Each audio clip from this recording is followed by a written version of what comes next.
Grandma settled into her old wooden chair, the firelight dancing across her warm smile. "Listen, child," she said softly, "this is a story people never forget. In a small town, just as winter began, Tobite lived an 11-year-old boy named Ayan. He didn't have a proper home, just a small, broken hut made of rusted tin sheets. His father worked as a daily laborer, and his mother stitched torn clothes for their neighbors. Everything they owned was old, passed down, or donated. The nights were freezing, especially for Ayan.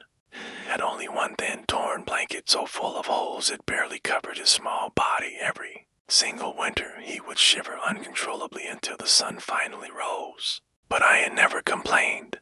He held on to a belief his grandma had taught him. Warmth in the heart is greater than warmth on the skin. Ayan's blanket, despite its holes, was special to him. It wasn't because it kept him warm, it didn't, but because his grandmother had stitched it for him just before she passed away, and made it from tiny pieces of scrap cloth, telling him, "This blanket has my love in every single stitch." Ayan believed her words with all his heart. Every night he would wrap himself in that precious memory, feeling her love even as the cold seeped through. But as winter deepened and the air grew colder, the blanket became too thin to offer any real protection from the punishing frost. Across town in a grand house lived Rayan, a boy the same age as Ayan.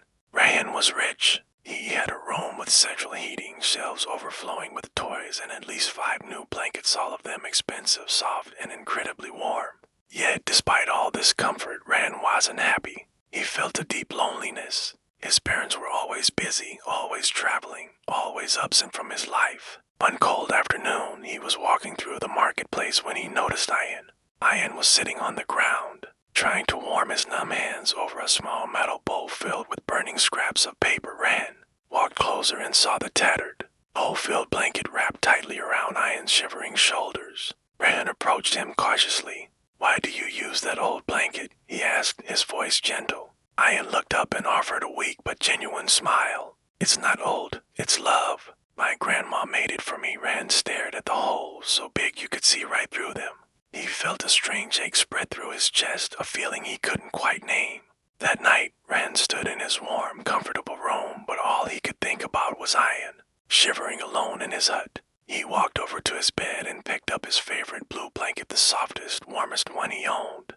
But before he decided to give it away, he did something special. He found a needle and thread and stitched a tiny patch onto one corner, a small, simple heart. He whispered to himself, "This blanket should carry love, too." The next morning, Rand found Ayan near the same spot in the marketplace. He held out the plush blue blanket. "For you," he said shyly, his cheeks flushing. Ayan hesitated, looking at the beautiful gift. He had never received a new gift in his entire life. He whispered, his voice barely audible, "I can't pay for it." Rand just smiled. "You don't have to. This is from one friend to another." Ayan slowly reached out and touched the soft, velvety fabric. Tears began to well up in his eyes, hot against his cold skin. He wrapped the blanket around himself, and for the first time in years he felt a wave of true, bone-deep warmth wash over him.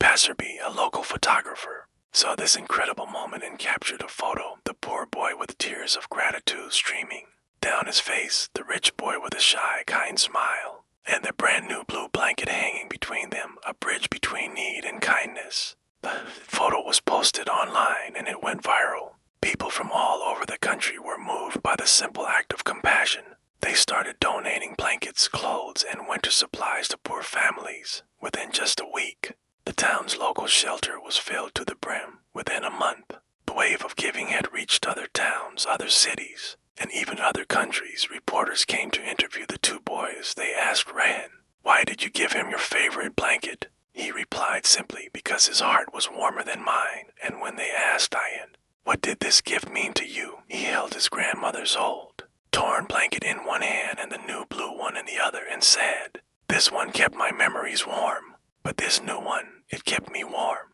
Grandma leaned forward in her chair, her voice a gentle whisper. "My child, remember this story. When we share our warmth, our world becomes a less cold place. One small act of kindness truly can warm 1,000,000 hearts." She closed her eyes and smiled. And that is how a poor boy's blanket became a symbol of love for the entire world.